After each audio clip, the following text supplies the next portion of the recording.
Hello traders. So bank Nifty के हमारे UPI level थे 54,230 के नीचे निकलेगा तो 53,450 हमारा टारगेट होगा। 53,483 का लो लगाया इसने और 23 पॉइंट से हमारा टारगेट मिस हुआ। फिर भी 747 पॉइंट्स हमने कैप्चर किए। मंडे के लिए बैंक निफ्टी के शॉर्टिंग लेवल से 53,500 के नीचे सस्टेन करता है तो 52,800 और 52,650 हमारे टारगेट्स होंगे फर्स्ट।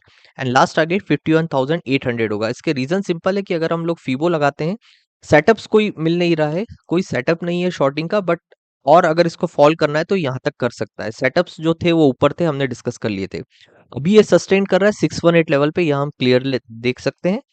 और इसके बाद नेक्स्ट सपोर्ट जो आता है वो ये वाला आता है 52,800। एंड फाइनल जो सपोर्ट आता है उसका, ये सब हटाते हैं, ये वाला आता है जहां पर पहले रिजेक्शंस लिया था, वो सपोर्ट की तरह एक्ट कर सकता है। फीबो अगर हम लोग नीचे से भी लेते हैं तो भी हम लोग देख रहे हैं कि यहाँ पर ये 38% पे सपोर्ट ले रहा है। अभी यहाँ पर क्लियरली हम देख रहे हैं यहाँ पर सपोर्ट लिया जा रहा है और इसको फॉल करता है तो फिर यहाँ से सीधे फॉल होगा 52,800 और 52,650 तक, और नीचे गिरता है तो फिर ये जो रिजेक्शंस हैं ये सपोर्ट की तरह एक्ट होंगे और 51,800 तक हमको टारगेट मिल सकता है।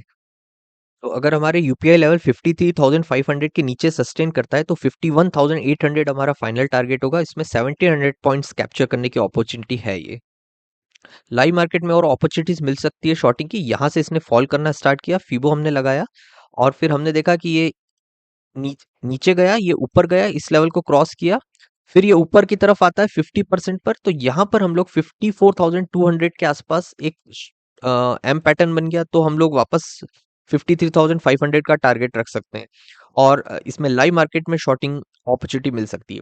बाइंग कब तक नहीं देखनी है, जब तक ये 618 लेवल जो फॉल किया है इसने 54,000, आई थिंक ये 300 है, 300 लेवल के जब ये ऊपर निकलेगा तब हम बाइंग के लिए देखेंगे। 54,300 के ऊपर ही बाइंग हम देखेंगे। अभी लेवल दूर है तो फिर अभी एक डिस्कस करने का सेंस नहीं है। अभी निफ्टी डिस्कस कर लेते हैं। निफ्टी में हमने 24,370 ब्रेक करेगा तो 24,230 का टारगेट रहेगा। तो ये इसने सेम डे 8 मई को ही दे दिया था ये पॉइंट्स। तो मंडे के लिए देखते हैं निफ्टी। बाइंग 24,300 के ऊपर ही देखनी है बिकॉज यहाँ पर अच्छा ये फॉल आया है, ग्रिप छूट गया है बायर्स का और सेलर्स ने डोमिनेट किया। यहाँ पर ये इसने कुछ इस तरह से रेंज बनाई है, यहाँ पर थोड़ा ऊपर जाके 50% पे एम पैटर्न दिखता है तो हम लोग नीचे के लिए वापस यहाँ का टारगेट रख सकते हैं 23,950 के आसपास का। 24,200 पे अगर एम पैटर्न या डबल बॉटम पैटर्न दिखता है तो 618 लेवल एक बार 24,300 क्रॉस हुआ तो फिर यहाँ पर बायर्स थोड़ी सी पकड़ कर सकते हैं और फिर हम लोग लेवल डिस्कस कर लेंगे जब ये इस लेवल पे आएगा तो बाइंग के एक्चुअल लेवल्स। शॉर्टिंग के लिए देखते हैं तो अब ये क्लियरली सपोर्ट लेवल पे ही एक्ट कर रहा है ये। अब यहाँ कितना सस्टेन होता है और क्या न्यूज़ रहती है उस हिसाब से ये फॉल कर सकता है। ये फॉल किया, यहाँ इसने सस्टेन किया, ऊपर गया, ठीक है, नहीं किया तो फिर ये इन लेवल्स को टेस्ट करने के लिए आएगा। सो 24,000 के नीचे अगर सस्टेन करने लगता है तो ब्रेकडाउन देख के हम लोग 23,400 का टारगेट रख सकते हैं।